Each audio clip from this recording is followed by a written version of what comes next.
masalah ketuhanan juga, masalah akidah. Iaitu ayat ini mendatangkan tentang dalil, mengenai dalil batalnya penyembahan kepada berhala. Dia tak betul sembah berhala itu. Bagaimana nak membatalkannya? Maka Allah datangkan, suruh Nabi Muhammad bertanya. Allah berfirman, "Qul," katakan wahai Muhammad, yang ini kepada mereka, kepada orang-orang yang menyembah berhala itu, "Ya Muhammad, wahai Muhammad, adakah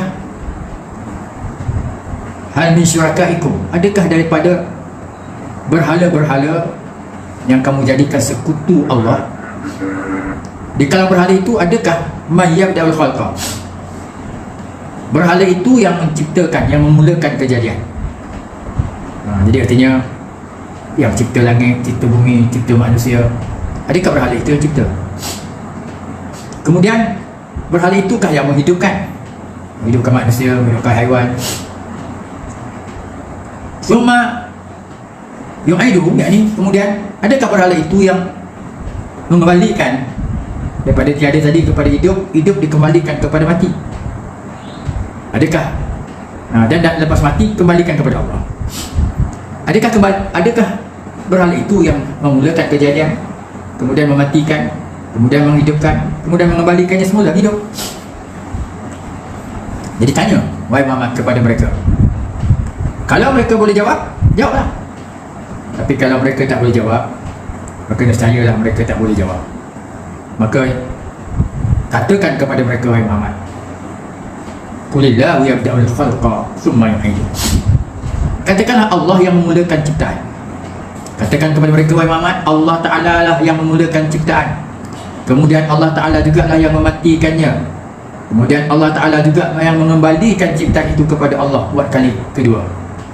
Dah tiada, ada kan?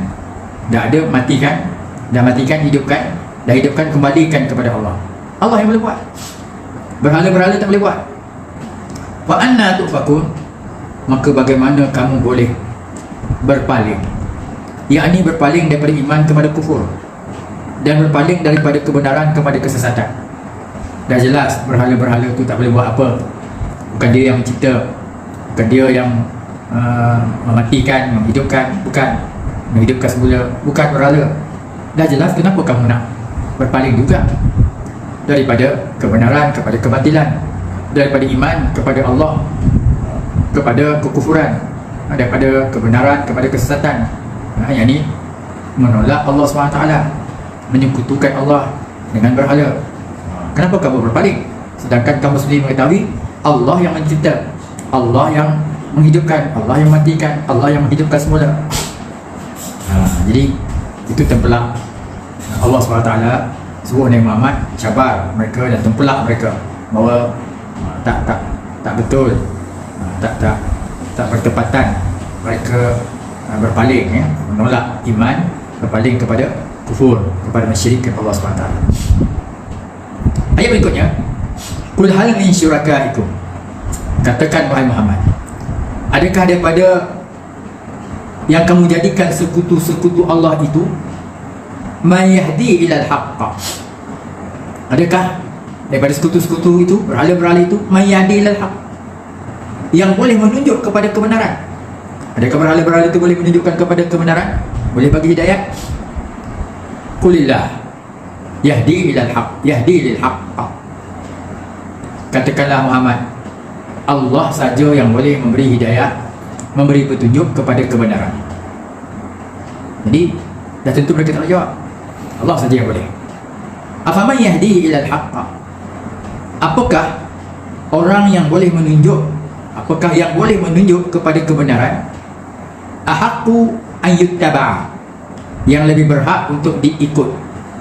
Amman la yahdi, amman la yahdi, ataupun yang tidak boleh memberi petunjuk.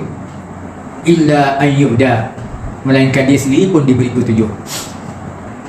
Fama lakum kaifa tahkumun, maka bagaimana kamu boleh menghukum, membuat keputusan yang demikian itu, yang tak betul. Jadi ayat 35 ini menceritakan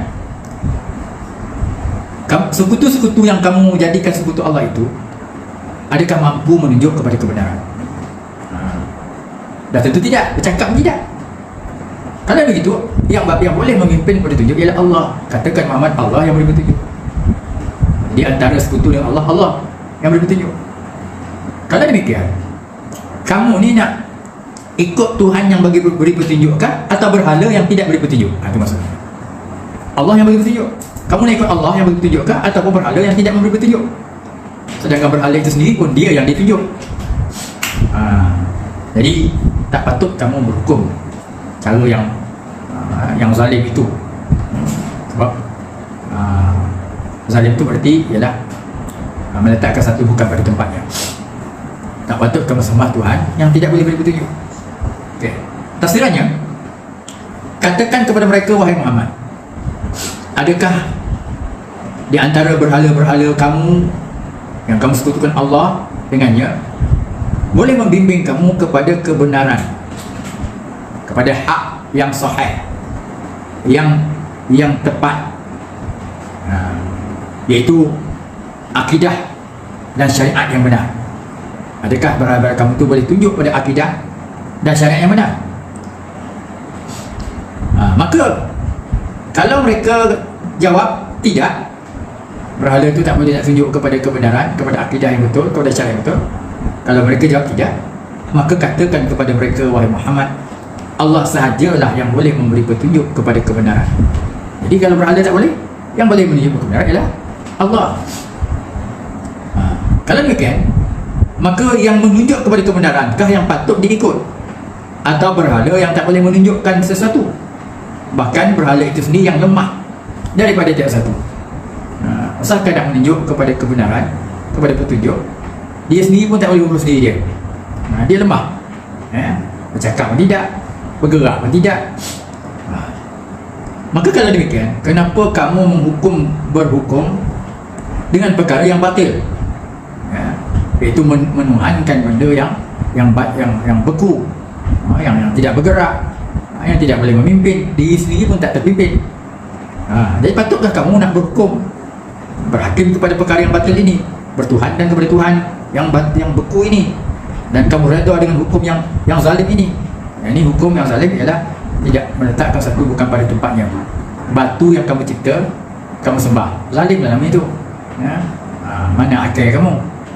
Sehingga batu yang beku, kamu yang ukir, kamu yang cantik-cantikkan dia, kemudian kamu sembah dia, mengaku pula Tuhan.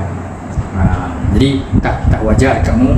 Fama lakum kaifa tahkumun, bagaimana kamu boleh berhakimkan, bertuhankan berhala-berhala tersebut? Okey, ayat 36. Wa ma yattabi'u aktsaruhum illa dhanna. Wa ma yattabi'u, dan tidaklah mengikut, aktsaruhum, kebanyakan mereka, ini kebanyakan orang-orang musyrikin yang menyekutukan Allah, illa dhanna, melainkan sangka-sangkaan. Orang musyrik itu sembah berhala bukan nak berdalil, cuma dia sangka-sangka je. Dia sangka batu tu besar, mengagumkan, ini Tuhan. Ada orang sangka pokok besar, ini Tuhan. Ada sangka bulan cantik, ini Tuhan. Ada sangka matahari, itu hanya sangka-sangkaan. Jadi tidaklah kebanyakan mereka mengikut, melainkan sangkaan. Wa inna dhanna, sesungguhnya sangka-sangkaan, la yu'ni minal haqqi syai'an, tidak boleh memenuhi kebenaran sedikit pun. Innallaha, sesungguhnya Allah, alimun bima yaf'alun, maha mengetahui dengan apa yang mereka kerjakan. Okey, jadi yang dibuat oleh orang musyrikin tentang akidah adalah sangka-sangkaan. Sedangkan bab akidah, sangkaan itu tidak boleh mencukupkan kebenaran sedikit pun. Kita dah belajar kan? Akidah tolak satu pun, 100 tolak satu pun gagal, kufur hukumnya. Kalau dalam fiqh boleh pakai lagi zon. Zon ni ialah 60, 70, 80, 90 itu zon. Kalau 50 itu namanya syak, 50-50. Kalau bawah 50 namanya waham. Jadi dalam bab akidah, waham tak boleh pakai, syak tak boleh pakai, zon tak boleh pakai, dia mesti al-yaqin 100%. Jadi orang-orang musyrikin dan kebanyakan penyembah-penyembah berhala, dia bukan yakin pun batu itu sebagai Tuhan mereka. Kalau tanya siapa turun hujan, Allah. Siapa turunkan COVID, Allah. Dia tak ada kata patung dia, tak ada. Tanya India ke, tak ada Cina ke, tak ada. Sebab dia bukan yakin pun, dia agak-agak je. Dia zon, agak-agak itulah Tuhan sebab bapak aku sembah, bangun pagi sembah, dekat nak maghrib dia sembah lagi. Jadi oleh kerana bapak aku ikut, aku pun buat lah. Yakin? Tak apa-apa yakin. Agak-agak je, sangka-sangka je. Dan Islam, sangka tak boleh pakai dalam bab kebenaran, benar dan batin. Dalam bab akidah tak boleh sangka. Okey, tafsirannya, tidaklah yang mengikut oleh kebanyakan orang musyrikin, melainkan sangkaan yang buruk. Sangka yang buruk, sangka yang tak betul. Dia sangka itu Tuhan, tak betul. Lalu mereka berkata, sesungguhnya berhala-berhala yang kami sembah itulah yang mendekatkan kami kepada Allah. Itu memang saya pernah tanya. Tanya, percaya ke dengan Tuhan ni? Sebelum bila pergi betulkan kereta atau motor dekat bengkel tu, nampak Tuhan ni dekat tiang tu. Saya tanya, ini Tuhan kamu ke? Tidaklah, dia Tuhan Allah, dia Tuhan Allah. Ini apa ni? Ini postman. Tuhan Allah tak nampak, jadi kita sembah ni, dia tolong hantar. Dia tolong hantar. Itu sangkaan dia. Sangkaan dia. Sangka itu adalah sangkaan yang buruk, tak betul. Dan sangkaan ini tidak memenuhi kebenaran, tidak berbetulan, tak tepat dengan kebenaran sama sekali. Jadi sangka tidak boleh sampai kepada kebenaran. Sangka kita bab tauhid ini mesti kita ada dalil. Paling kurang dalilnya kenapa engkau mengesahkan Tuhan? Allah cipta alam ini. Itu paling kurang. Itu yang dalil ijmali, dalil ringkas.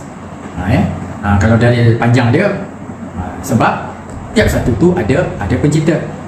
Meja ni ada cipta, kitab ni ada cipta, lampu ni ada cipta, rumah ni ada cipta. Jadi tentulah langit dan bumi juga ada pencipta.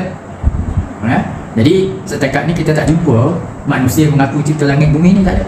Turun hujan tak ada. Adalah orang buat hujan ciptaan. Tapi bukanlah hujan yang sebenar. Oleh kerana itu, mestilah ada pencipta kepada langit dan bumi. Maka penciptanya itu mestilah yang maha bijaksana, yang maha berkuasa. Maka pencipta itu ialah Allah. Itu kalau dalil terperinci. Kalau dalil ijmali. Tapi tak boleh orang kata kenapa kau sembah Allah? Tak tahulah. Bapak aku Islam, sembah Allah, aku sembah lah. Itu tak cukup. Itu tak sah iman dia. Paling kurang dia mesti kata sebab yang cipta kita Allah, ciptaan Allah. Itu paling kurang. Okey. Jadi begitu juga lah orang-orang yang menyekutukan Allah, dia tidak ada dalil. Dia cuma sangka-sangka je. Sedangkan sangka yang seperti itu tidak boleh menyampaikan kebenaran. Kita tak boleh terima sangka-sangka itu sebagai hujah bahawa dia berada di atas kebenaran. Dia sangka-sangka gitu, maka kita terima dia bahawa betul lah sangkaan dia itu, betul lah kepercayaan dia. Tak boleh. Kepercayaan mesti ada dalil, mesti faham. Dan Allah SWT lah, wallahu alimun bima yaf'alun. Innallaha alimun bima yaf'alun. Sesungguhnya Allah lah yang mengetahui dengan apa yang mereka kerjakan. Maksudnya ialah Allah yang mengetahui apa yang dikerjakan oleh orang musyrikin yang berupa kekufuran, yang berupa pendustaan. Orang musyrikin yang kufur, menyekutukan Tuhan, Allah tahu. Orang musyrikin yang mendustakan Al-Quran, mendustakan Muhammad, Allah tahu. Wallahu alimun bima yaf'alun. Innallaha alimun bima yaf'alun. Maksudnya Allah mengetahui apa yang mereka kerjakan, iaitu mengkufurkan Allah dan juga mendustakan risalah yang dibawa oleh Muhammad sallallahu alaihi wasallam. Okey, ayat yang selanjutnya, ayat 37. Ya saya. Kita tahlil ujung ni, Ustaz. Saya lupa kita. Ini kita tahlil kan? Ada ujung. Okey, nanti ujung apa? 15 minit sebelum 10 ingatkan saya, kita baca tahlil insya-Allah. Okey. Okey. Tadi tak sebut awal ya. Okey. Saya baca boleh. Okey. Nak baca? Ada jadi baca? Okey. Baca. A'udzubillahi minasyaitonir rajim. Wa ma kana hadzal qur'anu an yuftara min dunillahi walakin tasdiqal ladzi baina yadayhi wa tafsilal kitab la raiba fihi min rabbil alamin. Am yaquluna iftara qul fa'tu bi suratin mithlihi wad'u man istata'tum min dunillahi in kuntum shadiqin. Bal kadzabu bima lam yuhitu bi'ilmihi wa lamma ya'tihim ta'wiluh كذلك كذب الذين من قبلهم فانظر كيف كان عاقبة الظالمين. صدق الله العظيم. Okey. Terus saya terjemah dan tafsirkan ayat 37, 38 dan 39. Wa ma kana, dan tidaklah, tidak adalah, hadzal Quran, Quran ini, ayuftara, yang direka-reka, min dunillah, daripada selain Allah. Jadi Quran ini bukan dicipta, bukan direka selain Allah. Walakin, akan tetapi, tasdiqa, Quran itu membenarkan alladhi baina yadayhi, kitab yang sebelumnya. Quran membenarkan Taurat, Zabur, Injil dan sebagainya. Wa tafsil al-kitab, dan memperincikan kitab, la raiba fi, yang tidak ada keraguan di dalamnya, mir rabbil alamin, bahawa kitab itu datang daripada Tuhan sekalian alam. Okey, jadi itu terjemahannya. Quran ini bukan ciptaan selain Allah. Maksudnya Quran ini memang Allah, daripada Allah. Bahkan Quran itu membenarkan kitab yang terdahulu. Sebab dalam Quran ada Taurat, Zabur, Injil dan seluruh. Jadi Quran membenarkan dan memperincikan kitab-kitab yang tidak ada keraguan dalamnya. Itu kitab-kitab yang datang daripada Allah Subhanahu Wa Taala.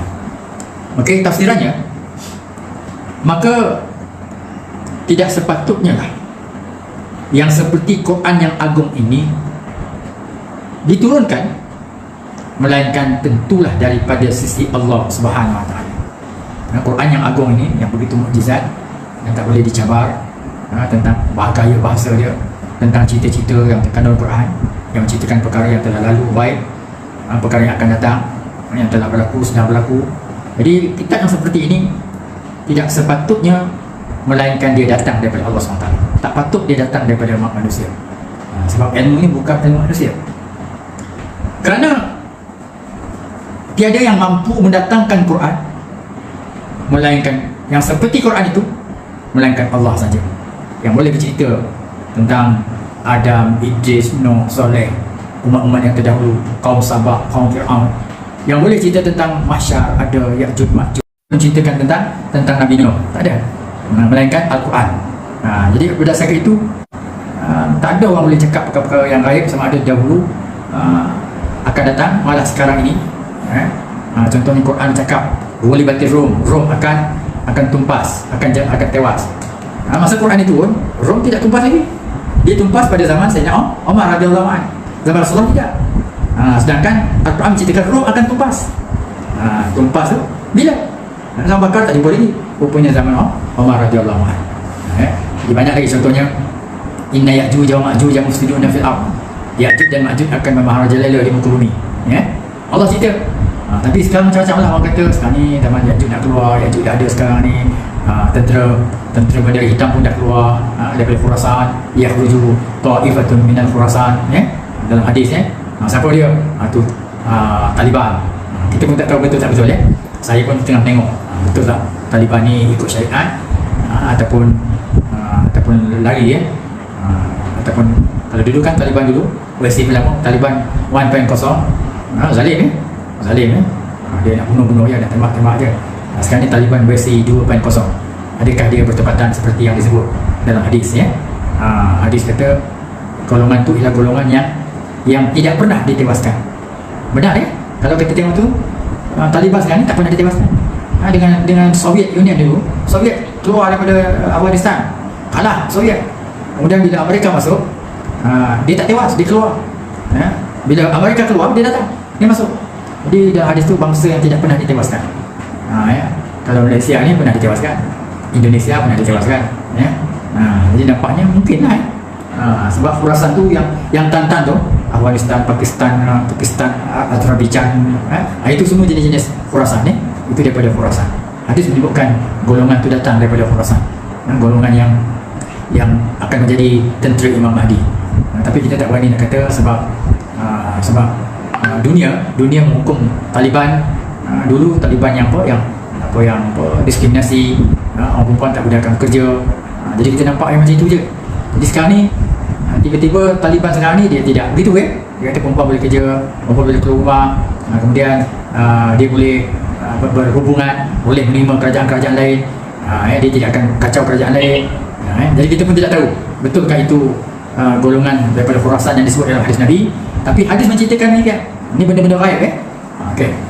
Tolong tanya saya tunggu juga, tunggu dan lihat okey. Jadi dalam Quran tu semua ada menerangkan, membenarkan Taurat Injil, menerangkan halal haram, menjelaskan tak ada perkara yang samar, dan jelas tidak syak bahawa Al-Quran itu datang daripada Allah Ta'ala, Allah Tabaraka Ta'ala. Itu ayat, tafsiran ayat 37. Ayat 38, am yaqulu naftara, atau adakah mereka berkata, ataupun mereka berkata iftara, dia yang mereka Quran itu.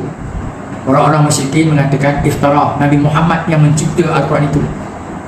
Dia didakwa Quran ni Muhammad yang buat sendiri.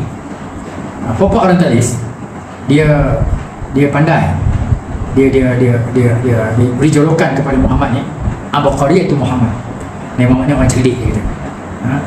Sampai orang barat sendiri meletakkan top 10 10 tokoh yang hebat, dan meletakkan Muhammad yang pertama. Dari satu sudut baguslah orang kafir sendiri, orientalis, orang barat sendiri mengakui bahawa Muhammad itu tokoh. Tapi sebenarnya ada agenda orang orientalis ni, orang barat ni. Bila dia up Muhammad tokoh yang cerdik, sebenarnya dia tujuannya buruk. Tujuannya nak ceritakan Muhammad ni memang orang cerdik. Maka dengan kecerdikan itulah dia boleh menguasai Madinah. Dengan kecerdikan itulah digunakan cerdiknya untuk mengumpul pengaruh. Maka dia kisahkan Muhammad seorang Nabi. Kita cerdik Muhammad tu ialah kerana dapat wahyu daripada Allah SWT. Tapi orang orientalis dikata dia buat cerdik, semula jadi cerdik dia. Jadi mereka seronok tengok orang orientalis pun mengakui kecerdikan Muhammad. Tapi sebenarnya dia nak cerita yang Muhammad bawa tu ajaran Muhammad. Dia memang orang cerdik, sebab itu dia boleh mereka Quran, sebab itu dia boleh mengumpul pengaruh, sebab dia orang cerdik. Jadi kita jangan tertipu kadang-kadang orang barat dia up Nabi Muhammad bukan tujuan ikhlas. Sama lah orang-orang musyrikin. Satu ketika dia kata Muhammad tu orang miskin, orang tak cerdik. Satu ketika dia kata cerdik. Satu ketika dia kata Muhammad tu ahli sihir, tukang kahana, tukang hujung. Satu ketika dia kata iftara, Quran tu memang dicipta oleh Muhammad. Artinya dia mengakui cerdik Muhammad, tapi dia tak anggap Muhammad tu dapat wahyu. Muhammad tu cerdik lah, memang cerdik punya orang. Am yaqulu naftara, adakah mereka mendakwa Muhammad itu yang mencipta Quran? Qul, katakan Muhammad, fa'tu bi suratin mithlihi, datangkan satu surah yang seumpamanya.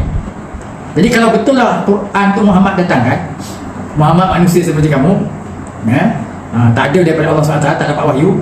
Kalau dia boleh cipta Quran, cuba datangkan.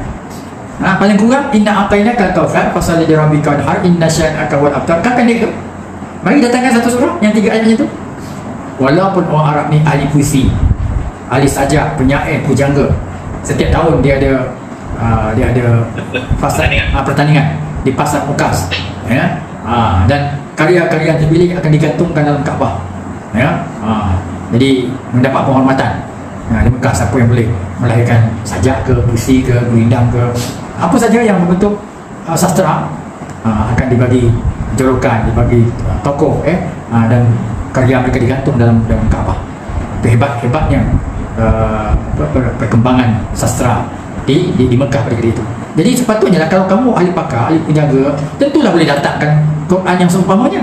Kalau Quran itu kamu dakwa Muhammad yang buat, tapi tak boleh. Qul fa'tu bi suratin mithli, maka datangkan satu surah yang seumpamanya, seumpama Quran. Wad'u, dan kamu panggillah, man istata'tum, siapa yang kamu mampu panggil, min dunillah, selain Allah, in kuntum shadiqin, jika adalah kamu orang yang benar. Jadi kalau betul tuan kata Muhammad cipta Quran, buat Quran yang seumpamanya, panggillah siapa-siapa yang boleh buat. Kalau tak cukup orang Mekah, orang Madinah tak cukup, panggillah orang mana pun kat dunia ni, kalahkan Muhammad selain Allah, in kuntum shadiqin, jika kamu orang yang benar. Tafsirannya, bahkan hakikat keadaan orang musyrikin itu, mereka berkata sesungguhnya Quran ini direka oleh Muhammad daripada dirinya sendiri. Muhammad yang buat Quran ini kata orang musyrikin. Maka katakanlah kepada mereka, wahai Muhammad, datangkan satu surah yang sejenis, yang seperti, yang seumpama Quran ini. Yang Quran ini memang mukjizat, boleh melemahkan mereka. Datangkan. sama ada dari segi susunannya ataupun hidayahnya, kandungannya. Ceritalah. Maka adalah seorang ahli syair, ahli puisi, orang Mekah. Dia nak lawan surah Al-Fil. Alam tara kaifa fa'ala rabbuka bi ashabil fil. Jadi dibuat satu surah. Apa tadi? Mal fil. Tahu tak kamu apa dia fil, apa dia gajah? Khurdumu tabid. Jadi gajah tu dia punya belalainya panjang. Jadi tidak ada sendi kat situ, sama ada dari segi intonasi dia, rima dia, tak ada. Apatah lagi maknanya. Tahu kamu apa dia gajah? Gajah itu belalainya panjang, khurdumu tabid. Tak ada yang menarik pun. Jadi tak mampu, walaupun dia seorang pujangga sastrawan Makkah, dia tak dapat menandingi surah Al-Fil walaupun dia cuba. Tapi kesannya orang gelakkan dia ya. Tak ada indahnya susunannya seperti itu. Jadi tak mampu mereka mendatangkan susunan seperti Al-Quran. Apatah lagi kandungannya. Kandungannya perkara-perkara yang baik, perkara-perkara yang bukan sedikit ya. Quran tu bukan cerita bab sembahyang puasa zakat haji je. Kalau puasa zakat haji je satu muka cukup. Alladzina yuqimuna as-salata wa yu'tuna zakata wa mimma razaqnahum yunfiqun. Walillahi 'ala an-nasi hajjul baiti man istata'a ilaihi sabila. Satu muka je cukup. Tapi Quran cerita macam-macam. Semua perkara. Secara prinsipnya ada diterangkan oleh Al-Quran yang tak mampu didatangi oleh orang-orang Mekah. Dan Allah suruh Muhammad cabar mereka lagi, minta pertolongan. Benda yang kamu sembah selain Allah untuk menolong kamu. Jadi kalau kamu sembah berhala, minta tolong berhala itu. Datangkan Quran, datangkan yang sempurna Quran. In kuntum shadiqin, kalau kamu benar. Kalau kamu benar, menyembah berhala itu benar, suruh berhala itu datangkan lawan Quran ni. Kalau kamu menyembah manusia, menyembah Namrud, datangkan, suruh Namrud itu datangkan sempurna Quran. Kalau kamu menyembah Fir'aun, datangkan. Kalau menyembah manusia, tak kisahlah apa namanya, minta manusia itu datangkan yang sempurna Quran. Kalau kamu benar, nescaya kamu tidak dapat mendatangkannya. Itu ayat 38 ya. Ayat 39. Bal kadzabu, bahkan mereka mendustakan. Orang musyrikin mendustakan bima lam yuhitu bi'ilmi, mendustakan dengan perkara yang ilmu mereka tidak dapat meliputi ilmunya. Maksudnya orang musyrik itu mendustakan Quran yang tak mampu mereka memahaminya, tak mampu mereka menguasainya. Walamma ya'tihim ta'wilu, dan belum datang lagi takwilnya, tafsirnya. Artinya orang musyrikin mendustakan Quran yang mereka tak dapat nak menguasainya, tak dapat nak melawannya. Begitu juga tak dapat mereka melawan tafsirnya Quran itu. Kadzalika kadzdzaba alladzina min qablihim, demikianlah orang-orang sebelum mereka mendustakan. Demikianlah kadzdzaba, mendustakan, alladzina min qablihim, orang-orang sebelum mereka. Jadi kalau orang musyrikin mendustakan Quran, maka orang-orang sebelum musyrikin juga mendustakan kitab-kitab sebelumnya. Umat Nabi Soleh, umat Nabi Nuh, umat Nabi Taurat didustakan, Injil didustakan, so didustakan. Jadi bukan saja orang musyrikin mendustakan, umat dahulu pun mendustakan juga. Fanzur, maka lihatlah kaifa, bagaimana, kerana adalah akibatus zalimin, akibat kepada orang yang zalim. Jadi lihat bagaimana orang yang mendustakan kitab-kitab yang terdahulu, mendustakan nabi-nabi terdahulu, apa hasilnya, apa akibatnya. Akibatnya Nabi Nuh, mereka dustakan, Allah tenggelamkan. Akibatnya apa lagi, umat Nabi Syuaib, umat Madian, kemudian umat Nabi Soleh, Allah datangkan petikan, bergelimpangan mereka mati. Fir'aun Allah tenggelamkan. Maka lihatlah apakah akibat, apakah keadaan yang Allah lakukan kepada orang-orang yang zalim. Okey, tafsirannya ayat 39. Akan tetapi mereka segera mendustakan Quran. Mereka mendustakan Quran. Dan mereka menganggap Al-Quran itu rekaan. Sedangkan mereka tidak mentadabbur, tidak memikirkan Quran itu, tak nak fikir pun. Cepat-cepat dia mereka kata Muhammad mereka. Bila Quran dibaca, mereka buat bising. Wa qala alladzina kafaru la tasma'u li hadzal Quran walghaw fihi la'allakum taghlibun. Berkata orang kafir, la tasma'u, jangan dengar Quran. Bila Quran dibaca mereka tepuk meja. La tasma'u li hadzal Quran wal ghaw fi, buat bising. Ketuk-ketuk meja, ketuk-ketuk tong. La'allakum taghlibun, supaya kamu boleh mengalahkan Quran tu. Mereka tak nak fikir. Bila mereka nak fikir tadabbur, cepat-cepat mereka kata Quran tu rekaan Nabi Muhammad. Tengoklah dulu, bacalah dulu, fikir dulu. Mereka tak buat. Begitu juga mereka tak mampu menewaskan kemujizatan Al-Quran. Tak mampu. Kalau orang kata Quran ni sajak, datanglah sajak yang seperti itu. Tak mampu juga. Kalau Quran tu dianggap puisi, datanglah. Kalau Quran tu dianggap tukang hujum, tukang telik, datanglah tukang telik kamu lawan Quran. Tak dapat juga. Maka sebagaimana orang-orang musyrikin mendustakan Nabi Muhammad sallallahu alaihi wasallam, maka begitu jugalah orang-orang sebelum mereka mendustakan nabi-nabi dan kitab-kitab mereka. Maka lihatlah wahai Muhammad, bagaimana kesudahan orang-orang yang zalim. Dan bagi tahu mereka, kamu ni nak jadi macam umat dahulu ke? Allah hancurkan umat Nabi Lut ke? Allah tenggelamkan perut bumi naik ke atas. Allah matikan mereka. Jadi itulah kesudahan nanti kepada orang yang mendustakan, yang menolak, yang degil, menolak Al-Quran, menolak Rasulullah Muhammad SAW. Sama lah seperti umat dahulu yang Allah akan binasakan. Okey, itu ayat 39. Ayat seterusnya 40, 41, 42. Ada tak baca? Saya baca lah. Baca. وَمِنْهُمْ مَنْ يُؤْمِنُ بِهِ وَمِنْهُمْ مَنْ لَا يُؤْمِنُ بِهِ وَرَبُّكَ أَعْلَمُ بِالْمُفْسِدِينَ وَإِنْ كَذَّبُوكَ فَقُلْ لِي عَمَلِي وَلَكُمْ عَمَلُكُمْ أَنْتُمْ بَرِيئُونَ مِمَّا أَعْمَلُ أنتم بريئون مما أعمل وأنا بريء مما تعملون فمنهم من يستمعون إليك أفأنت تسمع الصم ولو كانوا لا يعقلون ومنهم من ينظر إليك صدق الله العظيم. Okey, cukup kita baca satu muka ya. Okey, tadi kita jumpa ana bari ya. Ini untuk tahu semua ya. Kalau di atas alif tu ada telur, bulat telur itu, maka itu ada pada tulisan tapi tidak ada pada bacaan. Jadi baca pendek. Wa ana bari bukan wa ana baca pendek. Jangan wala ana bi juma' betul baca pendek. Okey, ayat 40. Wa minhum, dan di kalangan mereka may yu'minu bi, kita orang yang dibacakan Quran, may yu'minu bi, ada orang beriman dengannya, yang masuk Islam lah. Wa minhum, dan di kalangan mereka man la yu'minu bi, ada yang tidak beriman dengannya, tak beriman dengan Quran. Orang buka, dan Tuhanmu a'lamu bil mufsidin, sangat mengetahui dengan mufsidin, orang-orang yang melakukan kerosakan. Okey, ayat ini jelas, mudah kita faham.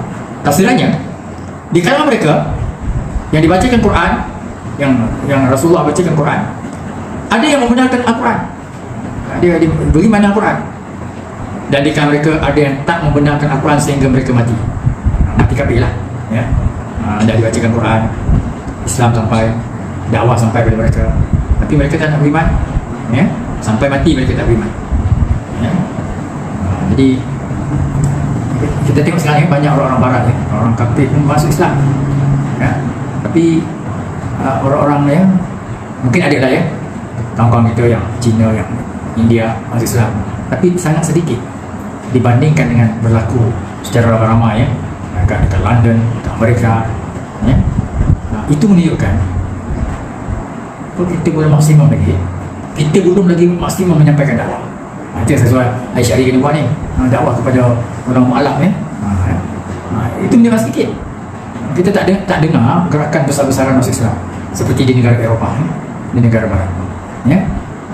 Kita masuk Islam pun ada sedikit, itu pun nyawa-nyawa ya, nyawa tak tunjukkan lah, sembunyi-sembunyi apa tandanya tu? Apa tandanya tu? Sedangkan negara Amerika, negara London tu kafir, tapi orang Islam cara ramai-ramai satu padang mengucap asyhadu an la ilaha illallah. Kita nak masuk Islam kat negara Islam Malaysia ni sembunyi-sembunyi. Banyak sahaja kita yang telah masuk Islam, hatta dia muslimat terpaksa buka tudung. Banyak tanya kat saya ya, boleh tak buka tudung Ustaz? Sebab dia masuk Islam, tapi dia nak balik Sabah, Sarawak Ustaz, terkejut nanti keluarga saya kalau buka tudung negara yang kita kata negara Islam ni, tapi tak berjaya kita memudahkan orang yang ke Islam kalau nak masuk Islam. Tak berjaya, tak boleh kita. Sedangkan itulah bunyi puasa. Ini merdeka ni kan. Wa'adallahu alladhina amanu wa 'amilus salihati minhum lewakkinan dalam din yang alladhi tadawlahu. Ya, Allah janjikan kepada Imam Soleh, la yastakhlifannahum fil ardh. Ya, Allah bagikan kuasa di bumi sehingga kamu merdeka. Wa libadilannahum min ba'dihim khawfin amna. Wa limakkinan dalam din yang alladhi tadawlahu. Tujuan puasa ialah untuk kamu memantapkan agama yang Allah redha buat kamu. Wa libadilannahum min ba'di khawfin amna. Kemudian tukar takut ni kepada aman. Takut nak menyatakan Islam, takut nak menunjukkan syariat Islam. Patutnya kita tengah-tengah. Tapi kita dah merdeka 64 tahun, tapi nak tunjuk Islam pun tak berani. Orang Islam sendiri pun nak pakai cakap Islam pun tak berani. Apalagi nak melantang menyatakan Islam lagi tak berani. Orang lain nak masuk Islam pun tak berani. Berarti kita bukan merdeka lagi. Merdeka ni ialah memberi hak kebebasan pada orang. Sekarang ni ramai orang nak masuk Islam tapi takut. Ini patutnya kita merdekakan mereka. Kalau pada hati kamu nak masuk Islam, masuk. Islam tak ada paksa. Tapi kalau hati kamu nak masuk Islam, sepatutnya negara Malaysia ni bebas mereka buat keputusan. Kan, tapi yang berlaku sebaliknya, orang Islam masuk kafir adalah terang-terang. Okey. Jadi jika mereka ada yang percaya Quran, ada yang tak percaya Quran sampai mati. Wahai Muhammad, Tuhanmu itu mengetahui bil mufsidin, orang melakukan kerosakan, iaitu orang-orang yang layak mendapat iqab Tuhan, seksa Allah Subhanahu Wa Taala. Ya, jadi sepatutnya, saya tidak tahu di mana silapnya, tidak ada orang di Malaysia ni yang tidak pernah dengar tentang Islam. Sepatutnya dia tahulah. Soal dia beriman kafir cerita lain. Tapi kalau ada lagi masyarakat yang non-Muslim yang tak ada dekat Malaysia, yang ada dekat Malaysia ni, dia tak tahu tentang Islam. Ya. Kerana kita tak sampaikan dakwah pada dia. Dia tak tahu Allah, Muhammad tu Rasul, semayang 5 waktu. Tak tahu dia. Dan kan 64 tahun duduk di Malaysia ni, itu salah kita. Itu salah kita. Kita yang tak sampaikan dia. Tapi kalau kita dah sampaikan, wa minhum may yu'minu bi wa minhum man la yu'minu bi. Ada yang beriman, ada yang tak beriman. Itu cerita lain. Sebab hidayah bukan kerja kita. Tapi kalau ada lagi orang tak tahu, sedangkan dia berjiran dengan kita, duduk satu negara dengan kita, dia tak tahu bahawa Islam tu Tuhannya Allah, nak Rasulnya Muhammad. Dia tak tahu bahawa kita ni semayang 5 waktu saya semalam, ada subuh, ada zuhur, ada asar. Itu menunjukkan kesalahan dalam Islam. Kita akan ditanya nanti kenapa kita tak sampaikan. Sehinggalah matilah saudara kawan kita tu di atas kekufuran. Tapi kalau dah sampai kebenaran, dah sampai Islam mereka degil, tetap kufur, mereka, Allah tahu mereka layak dihukum, diseksa oleh Allah SWT. Okay, ayat yang 1, wa in kadzabuka, dan jika mereka mendustakan engkau wahai Muhammad, aqul, maka katakan Muhammad, li amali, buatku amalan aku, walakum amalukum, buat kamu amalan kamu, antum bari'una, kamu berlepas diri, mimma a'malu, daripada apa yang aku kerjakan. Berarti kamu tidak akan dipertanggungjawabkan tentang apa yang aku kerjakan. Wa ana bari'un, dan aku juga berlepas diri, tidak akan dipertanggungjawabkan mimma ta'malun, apa yang kamu kerjakan. Okey, tafsirannya, maka jika mereka engkar kepadamu wahai Muhammad, tak nak terima dakwah Muhammad, faqul, maka katakan Muhammad kepada mereka, li amal, buat aku amalan aku. Maksudnya buat aku pahala amalanku. Aku beramal ni, amal aku benar, Quran kata ini yang benar, aku dapat pahala. Dan kamu pula, walakum amalukum, buat kamu amalan kamu. Jadi amalan kamu itu tak betul, maka buat kamu nanti akan mendapat seksa, ganjaran buruk di atas amalan kamu. Ya, li amali, sawah pahala. Walakum amalukum ialah zambun, dosa. Kamu akan dapat dosa dan kamu akan dapat seksa daripada amalan-amalan kamu. Antum bari'una, kamu berlepas diri, yakni kamu tidak akan diperkirakan bifi'li. Jadi kalau kamu percaya dengan akidah kamu, ikutlah. Kamu tak akan ditanya tentang apa yang aku buat, kata Nabi. Dan aku juga tidak akan ditanya, tidak dipertanggungjawabkan apa yang kamu buat. Tugas aku menyampaikan saja. Bila dah sampai, kamu percaya tak percaya, itu kerja antara kamu dengan Allah. Allah akan seksa kalau kamu tak percaya. Aku dah sampaikan, dan Allah takkan salahkan aku kalau kamu kafir. Kalau kamu tak nak Islam, Allah tak salahkan. Tapi kalau aku tak sampaikan, salah. Itu saya kata, kalau kita tak sampaikan, kita yang salah. Kita tak boleh lepas diri nanti. Berjiran lama dah dengan apa asing dengan Ramasami kat sebelah kiri kanan kita. Tapi tak pernah kita dakwah. Paling kurang dakwah bil had. Dakwah bil had apa dia? Dakwah dengan perbuatan. Saya waktu maghrib. Sorry dulu asing Ini dah masuk waktu maghrib. Saya sembahyang dulu, nanti saya keluar balik. Kita sama cerita. Macam tu lah. Ini dah tengah borak ni. Balik dah pukul 8 subuh ni. Maghrib belum lagi. Segan kat jiran. Sebab itu dakwah tak sampai. Sedang mesyuarat, tak berani nak keluar. Segan kat kawan kafe ni. Tak betul Patutnya, ni dah ada masuk waktu ni, waktu asar ni. Kita break 5 minit. Kita sembahyang sebab takut kita sembahyang ni, kita mesyuarat sama video ni. Habis asar ni. Itu dakwah bil had. Beli durian, hadiah dia. Itu dakwah bil had. Tunjukkan pemurah Islam, jiran. Tak dakwah bil had. Okey, ini Syekh kena belajar ni. Kena belajar dakwah. Tahu dakwah bil had. Itu lebih berkesan. Itu lebih berkesan daripada mulut. Mulut ni kadang boleh terima, kadang tak boleh terima. Okey, hadis yang ayat seterusnya, wa minhum man yastami'una ilai. Di kalangan mereka ada yang mendengar kepadamu, dia dengar. Nabi baca Quran dia dengar. Tapi dia dengar aja, tak masuk ke hati. Afa anta? Apakah kau? Tusmi'u summa? Adakah engkau boleh memberikan pendengaran as-summa kepada orang yang pekak? Orang tu rupa je mendengar, tapi dia pekak. Bukan pekak telinga, pekak hati. Fa inna la ta'mal absar walakin ta'mal qulubul lati fi sudur. Dia buta, bukan buta mata, tapi buta hati. Dia bukan pekak telinga, tapi buat pekak. Dia tak pekak telinga, tapi pekak hati. Jadi walaupun mereka datang macam mendengar, tapi kau pun tak ada kuasa untuk bagi dia mendengar. Jenis-jenis yang pekak ni pekak hati, pekak telinga ni. Walau kanu la yaqilun, sekalipun mereka tidak menggunakan akal mereka. Okey, tafsirannya, di kalangan orang musyrikin itu ada yang mendengar Quran tapi tak ada tadabbur. Maka mereka tak dapat petunjuk. Maka sebab itu juga lah kita ni kalau dengar Quran kita tadabbur. Kena tahu makna, tahu tafsiran dan amalkan. Kalau tidak, sama seperti segolongan orang musyrikin yang dengar tapi tak dapat petunjuk. Dan engkau pula wahai Muhammad tak memiliki, bukan kuasa engkau yang boleh bagi hidayah kepada mereka. Sebab itulah Pak saudara Nabi Muhammad, walaupun dia banyak juga tolong Nabi Muhammad secara fizikal, mempertahankan keselamatan tubuh Muhammad daripada dizalimi, daripada disakiti, tapi Abu Talib mati kafir. Bukan dia tak dengar, tapi Nabi Muhammad tak ada kuasa untuk memberi pendengaran, untuk memberi hidayah kepada mereka. Telinga mendengar, hati tak mendengar. Mata melihat, tapi hati pekak, hati buta. Okey. Jadi kau tak afa anta tusmi'u summa, adakah kau mampu mendengarkan orang-orang yang pekak itu? Tuhan bertanya bukan nak jawapan. Maksudnya kau Muhammad, kau tak mampu. Walaupun mereka macam mendengar, tapi mereka tak mendengar. Mereka pekak, mereka buta. Maka begitu jugalah engkau tidak mampu memberi hidayah kepada mereka, kerana mereka pekak daripada mendengar kebenaran, mereka buta daripada melihat kebenaran, dan sebab itulah mereka tidak menggunakan akal mereka.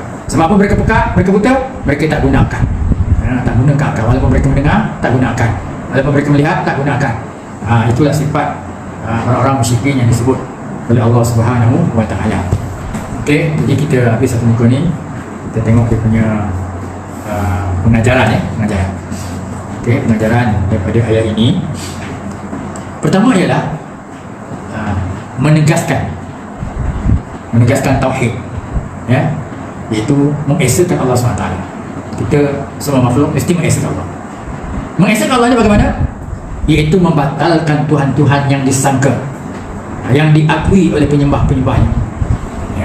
Jadi kalau untuk menegaskan tauhid, kita kena batalkan Tuhan-Tuhan yang mereka sembah, yang mereka sangka itu. Macam mana kita nak katakan Tuhan itu batal? Kerana Tuhan-Tuhan itu tidak mampu mencipta dan tak mampu nak mengembalikan ciptaan itu setelah mati. Banyak orang mati hidup balik, berhala tak mampu nak hidup kembali. Usahakan orang, semua yang mati pun suruh hidup kembali hidup. Jadi dengan demikian terakuilah bahawa Tuhan hanya Allah yang esa, bukan berhala yang begitu banyak tu, macam-macam bentuk dia. Dan juga berhala-berhala itu juga tak boleh memberi petunjuk kepada kebenaran, tak boleh. Dah dipekak di surga ke batu. Sedangkan Allah lah yang mulakan ciptaan. Bila mulakan ciptaan, berarti Allah cipta sesuatu yang tidak ada contohnya. Manusia cipta. Apa kategori sekarang yang terkini saya tak tahu ya. Apa kategori terkini? Jadi kita buat kereta sebab kereta dah ada. Ya, dulu kita cipta Proton, tengok cipta kereta Jepun, kereta Mak Saleh. Tidak, kita tak cipta satu benda yang memang tidak ada modelnya. Tapi Allah cipta langit bumi, asalnya tak ada modelnya. Allah cipta. Manusia tak ada asalnya manusia ni, tapi Allah cipta. Itu nama cipta. Sedangkan kita bukan cipta. Kita cuma apa ni modify. Kelon dia. Kita kelon dia. Bukan kita mencipta. Begitu juga lah. Berhala tak boleh bagi petunjuk. Yang boleh bagi petunjuk, yang mencipta sesuatu, kemudian yang mengembalikan, mematikan sesuatu, Allah. Kemudian menghidupkan balik yang mati pun Allah. Kemudian bagi petunjuk udara juga Allah. Ini pengajaran yang pertama. Yang kedua ialah membatalkan hukum-hukum yang rosak, dan tidak kita tak boleh terima peraturan-peraturan yang rosak, dan wajib kita betulkan. Undang-undang, peraturan yang dicipta oleh manusia, ini semua membawa pada kerosakan yang kita tak boleh terima. Bila tak boleh terima, kita kena betulkan. Percaya kepada berhala, kita kena betulkan. Percaya kepada undang-undang berhala, kita kena betulkan. Percaya kepada undang-undang manusia, kalau percaya dengan manusia, arti manusia itu Tuhan. Itu kena betulkan. Yang ketiga ialah tidak boleh diterima azan. Zan, sangka-sangka tak boleh diterima dalam masalah akidah. Bahkan dalam masalah akidah ini mestilah ilmu yakin, mestilah ilmu yang yakin. Jadi tak boleh agak-agak tabi'u ma anzalallah, ikut apa yang Allah turunkan. Qalu bal nattabi'u ma wajadna 'alaihi aba'ana, kami ikut nenek moyang kami je. Ma alfaina 'alaihi aba'ana, apa yang dibiasa oleh nenek moyang kami. Tak boleh ya. Jadi kita kalau hatta dalam budaya kita, dalam adat kita, kenapa buat macam ni? Kenapa kalau misalnya tu apa nak kata saya lupa dah. Misalnya tu kita apa? Tepung tawar. Kenapa tepung tawar? Nenek moyang kita, ini adat nenek moyang. Itu tak boleh pakai. Zon, sangka-sangka tu boleh pakai. Bukti pun tak ada. Kalau datangkan bukti tak ada, agak-agak aja. Tak boleh ini merosakkan akidah. Okey, jadi kena betulkan. Dalam masalah akidah kena yakin, bukan ikut-ikut. Kenapa buat macam ni? Kenapa? Sebab apa aku buat? Itu tak cukup. Yang keempat, makruh atau dibenci, bercakap atas dasar zon. Bila kita nak cakap, saya sangka begitu. Kita kalau menjawab soal agama juga kalau kita tahu cakap tahu, tak tahu cakap tak tahu. Jangan kita sangka. Rasa saya lah, rasa saya boleh kot, sah kot. Itu zon tak boleh main zon-zon dibenci Okey. Dalam hadis pun Nabi bersebut, iyyakum wadhanna, awas kamu daripada zon. Fa inna dhanna akdzabul hadis. Kerana zon itu ialah seburuk-buruk perkataan. Apatah lagi kerana buruk sangka. Ijtanibu katsiran minaz zon. Jauh daripada buruk sangka. Fa inna ba'da dhanni ismun. Kerana sebahagian buruk sangka itu dosa. Kita sangka orang. Kadang-kadang orang tu tak macam itu. Tapi sebenarnya oleh kerana kita macam tu, dia ni hasad dengki lah. Siapa yang buruk sangka orang tu hasad dengki, sebenarnya dia yang hasad dengki. Apa yang ada dalam hati dia disamakan pada orang tu. Kalau orang tu hati bersih, dia akan anggap orang bersih macam dia. Tapi kalau kita ada buruk sangka, ada hasad dengki, kita akan kata orang tu macam kita. Maksudnya, kalau kita nak bersangka baik orang, kita kena buang buruk sangka dalam diri kita. Selagi ada buruk sangka dalam diri kita, maka kita akan anggap orang buruk sangka kepada kita. Jadi buruk sangka juga kena buang. Okey. Kemudian seterusnya ialah pengajarannya ialah menegaskan tentang akidah, kepercayaan tentang wahyu, bahawa Quran itu daripada Allah, bukan daripada Muhammad, dan menetapkan tentang kenabian Muhammad SAW. Muhammad menyampaikan Quran itu kerana dia Nabi, dia bukan kerana cerdik, dia kena ke Quran dah, tapi dia diberi wahyu atas dasar wahyu, atas dasar dia sebagai Rasul menyampaikan. Seterusnya ialah di antara dalil bahawa Quran itu kalam Allah ialah Quran membenarkan kitab-kitab yang terdahulu, Taurat, Zabur, Injil dan sebagainya. Dan tidak ada percanggahan di antara kitab-kitab terdahulu dengan Al-Quran, kerana semuanya satu, iaitu Allah. Yang menurunkan Taurat Allah, menurunkan Injil Allah, menurunkan Quran Allah, Zabur Allah. Maka sebab itu semua kitab ni, suhuf juga, semua mengajak kepada menyembah Allah. Anak budullah wajib tahu, sembah Allah, menjauhkan tauhid, menjauhkan syirik. Semua sama. Okey. Seterusnya, orang-orang musyrikin berterusan dalam kedekilan dia, dekil, ya, dan menentang Muhammad. Apa sebab? Sebab mereka tidak pernah merasai lagi apa seksaan yang telah dijanjikan oleh Allah SWT. Kalau umat dulu datang seksa, umat ni kalau datang seksa baru mereka nak beriman. Tapi tak guna dah, kalau seksa datang mati dah dia. Ketika itu dah tak berguna lagi beriman. Macam Fir'aun, ya? Bila dia kejar Nabi Musa lepas ke sebelah sana, Allah SWT lemparkan tongkat, bercantum balik Laut Merah tu. Fir'aun pun ketika itu ikut, tenggelam dia. Dah sampai dah nyawa dekat hidung, dia kata, al-an, sekarang ni aku beriman dengan Tuhan Musa dan Harun. Tak guna dah masa tu. Macam itulah juga orang kafir, dia selagi dia tak dapat azab, barulah dia dia takkan beriman. Itu pun dah datang ni, datang Covid, ya? Yang beriman juga, yang tak beriman juga. Banyak juga orang kafir yang beriman, tapi beriman cara dia lah, dia suruh masjid-masjid doakan, suruh gereja-gereja doakan, tapi beriman yang betul tak betul juga, tak ada juga. Dan amat malang sekali kalau orang Islam sendiri dah terang-terangan seorang mati kena Covid, kawal keluarga dia, tapi beriman dengan Tuhan tidak juga, percaya dengan Tuhan tidak juga, percaya dengan hukum Tuhan tidak juga. Dan Al-Quran juga menceritakan perkara-perkara gaib yang wajib kita membenarkannya, Al-Quran membenarkan, menceritakan perkara gaib wajib kita benarkan. Okey, itulah antara pengajaran yang kita dapat baca dalam muka surat 213, surah Yunus ni. Ada persoalan sebelum kita cerita tentang hadis? Ada? Ustaz. Okey. Ustaz. Ustaz. Kejap.